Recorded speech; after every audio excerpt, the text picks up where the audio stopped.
nós estamos recebendo aqui no estúdio, prazer de recebê-lo mais uma vez aqui, Marcelo Sampaio, boa tarde, mais uma vez visitando a gente, mais uma vez vamos falar de febre, vamos falar de campanha de vacinação contra a febre aftosa. Boa tarde, Adalberto, boa tarde, Luiz Carlos, boa tarde a todos os ouvintes da Jeremoabo FM, a todos os amigos, principalmente os produtores rurais, criadores de toda a região, Jeremoabo e todos os municípios aqui circunvizinhos. É um prazer retornar a essa emissora para falar de um assunto já costumeiro, sobre a campanha de vacinação contra a febre aftosa, que tem algumas novidades esse ano, que o produtor precisa estar ligado aí. A campanha começa amanhã, Adalberto, foi antecipada. Começa amanhã, né? Começa amanhã, dia 29, e a partir de amanhã o produtor já pode adquirir a vacina e vacinar seus animais e declarar o seu rebanho no escritório da DAB mais próximo e mais conveniente para ele. Mas o que é que mudou em relação à última campanha? Adalberto, nós tivemos, por determinação do Ministério da Agricultura, o que a gente está chamando de inversão da campanha. O amigo criador sabe que já há alguns anos, em maio, é mês de vacinar o rebanho inteiro, de mamana a caducano, de um dia de idade até o animal mais velho da propriedade.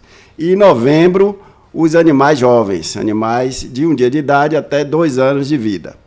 Esse ano, por determinação do Ministério da Agricultura, essa campanha foi invertida.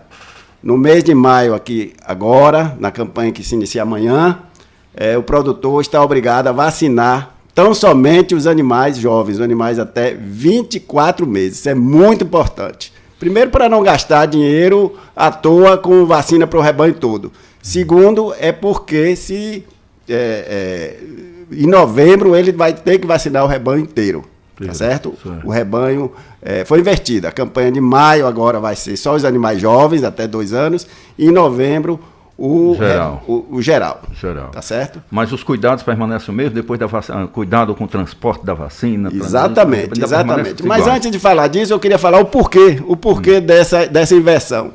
Foram basicamente 2 motivos que levaram o Ministério da Agricultura a fazer essa alteração no Bloco 4, um grupo de estados no qual a Bahia faz parte, juntamente com São Paulo, Minas, Rio de Janeiro, Sergipe, Mato Grosso, Goiás, Mato Grosso do Sul, Tocantins, Minas Gerais.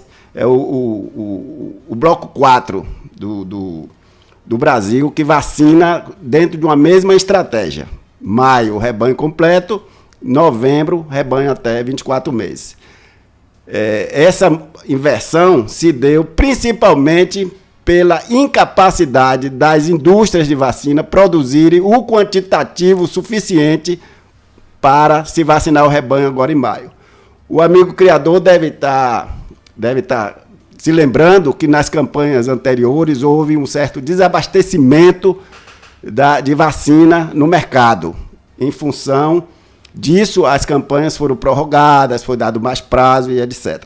Nessa campanha, o Ministério entrou em entendimento com os laboratórios que produzem a vacina e eles informaram ao Ministério que não tinham condição de produzir a quantidade necessária para vacinar os estados que tinham esse calendário. Daí o Ministério inverteu, justamente fez as contas, né? Para você ter uma ideia, nesse bloco 4 precisariam de mais de 150 milhões de doses, né, se fosse para vacinar o rebanho inteiro, já que é o bloco com maior população bovina do país. E os laboratórios disseram que não tinham condição de produzir esse quantitativo, colocando em risco o desabastecimento e falhas vacinais graves e transtornos para a segurança sanitária. Aí diante da possibilidade de se produzir aproximadamente 70, 80 milhões de doses, que os laboratórios informaram, o Ministério resolveu inverter essa campanha de vacinação sem prejuízo nenhum para a questão imunológica, para a questão da segurança imunológica do rebanho. Essa incapacidade momentânea de se produzir o quantitativo necessário da vacina, a gente atribui a 2 circunstâncias. Primeiro que alguns laboratórios, eram 7 que produziam vacina contra a febre aftosa, já fecharam a sua linha de produção de vacina contra a febre aftosa, porque o Brasil está a caminho muito próximo de se livrar da vacinação. Então, o mercado é livre e alguns laboratórios já pararam de fabricar vacina contra a febre aftosa. Esse foi o primeiro e principal motivo. Dos 7 laboratórios que produziam vacina contra a febre aftosa, apenas 3 mantêm a vacinação, a produção da vacina. E outro motivo também que foi o preponderante nas campanhas passadas é que a produção da vacina contra a febre aftosa utiliza alguns insumos secundários também usados para a produção da vacina contra a Covid. E houve um desabastecimento, uma priorização desses laboratórios para utilizar esses insumos na produção de vacinas contra a Covid, o coronavírus. Muito bem, então também os laboratórios vão ganhar um tempo, né? Um tempinho. Exatamente. Agora eles têm esse tempo até novembro. Em novembro eles já recuperaram a capacidade de produção e garantiram ao Ministério que terão condição de fornecer ao mercado o quantitativo de vacina necessário para se vacinar todo o rebanho, principalmente do bloco 4. Bom, gente, voltando à questão do transporte da vacina, do acondicionamento da vacina. Aí é o que o produtor já está cansado de saber, mas que a gente precisa cada vez mais reforçar.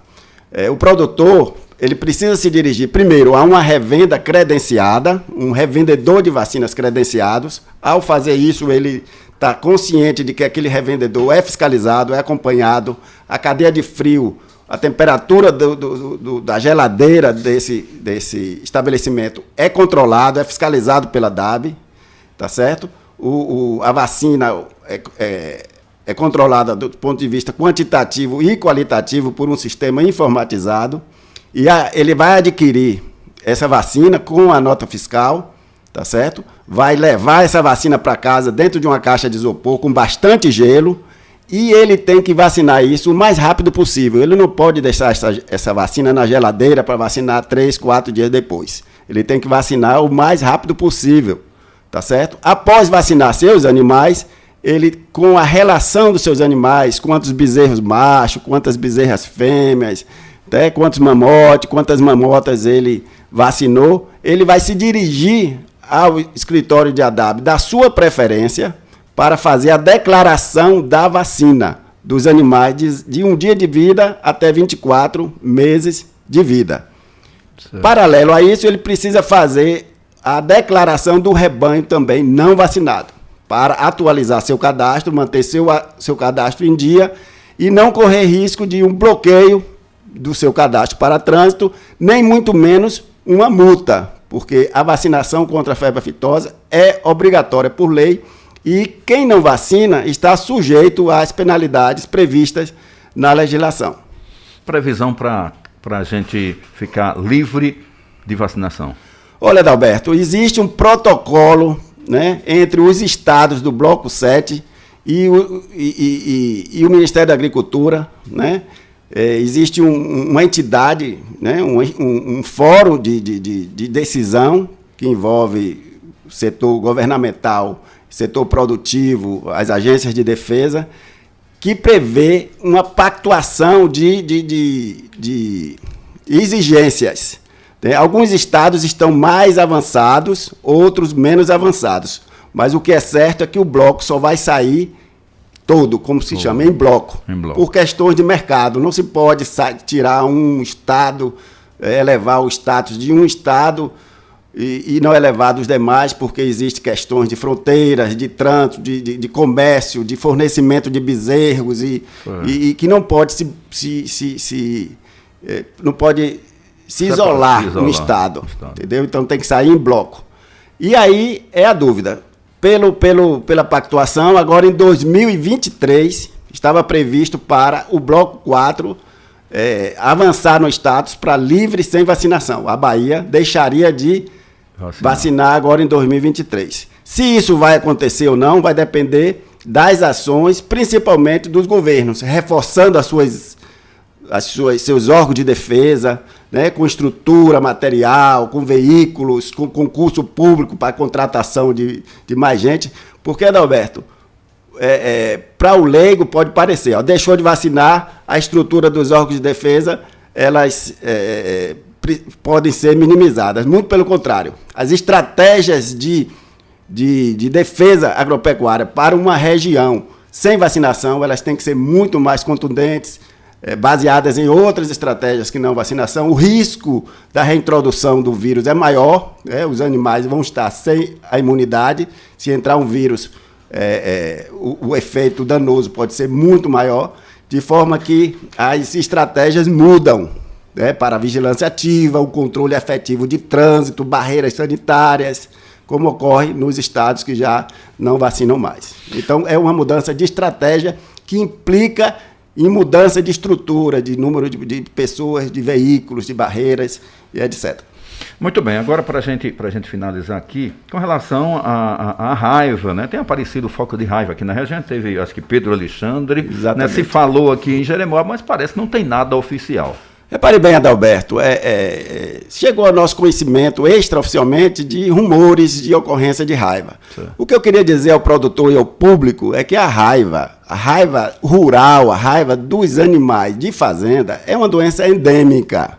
É uma doença que existe em menor ou maior proporção em algumas regiões, tá certo? E ela não vai ser erradicada nunca, porque ela é transmitida por animais silvestres, principalmente pelo morcego que se alimenta de sangue, né? E a gente não tem condição de exterminar toda a população de morcego, porque também tem outras espécies também que mantêm em circulação no meio silvestre o vírus rábico. Certo. Tá certo? A raiva urbana, que é transmitida pelo cão e pelo gato, essa está praticamente erradicada com o sucesso das campanhas de vacinação engendradas pela saúde pública. Mas no meio rural, a gente fala em controle. A raiva é uma doença endêmica, quer dizer o quê? Que ela ocorre em maior ou menor proporção, e a gente tem que estar atento. A gente tem que estar atento para não deixar que surjam surtos epidêmicos, tá certo?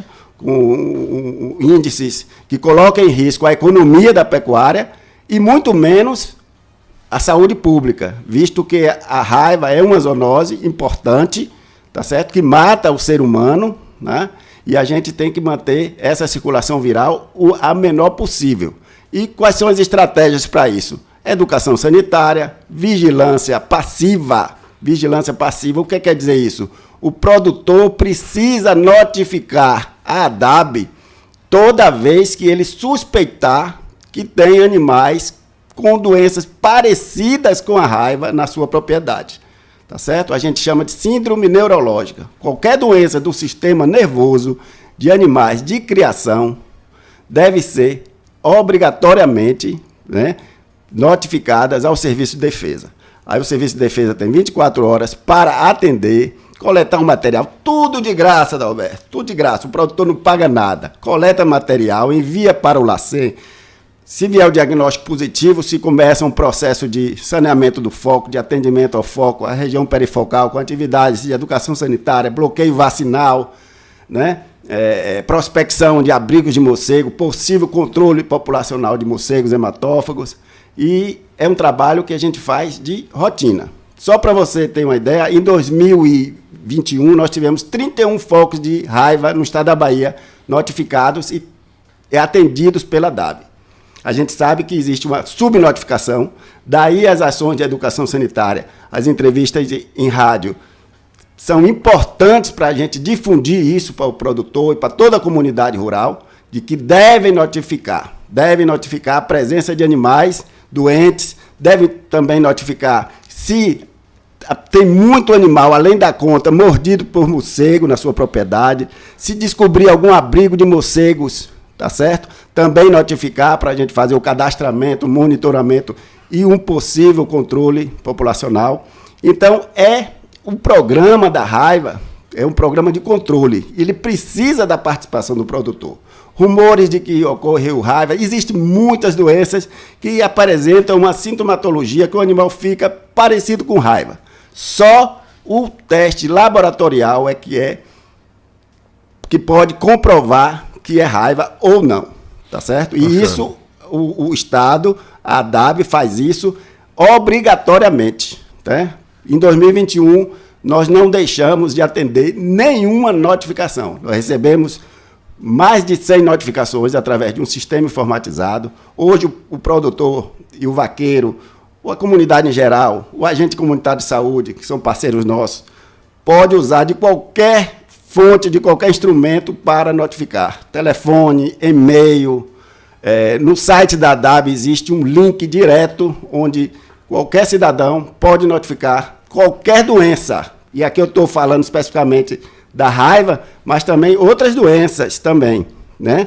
Principalmente com o fim da vacinação da febre aftosa, o que o órgão de defesa precisa é consciência do produtor para notificar qualquer suspeita. O animal está com uma feridinha na boca, está com uma vesículazinha na boca, no casco, no peito, né, na teta. Então, pode ser uma doença vesicular e tem que ser investigada para se descartar a questão da febre aftosa. Então, notificar é super importante. Um serviço de defesa competente, ele precisa receber notificação.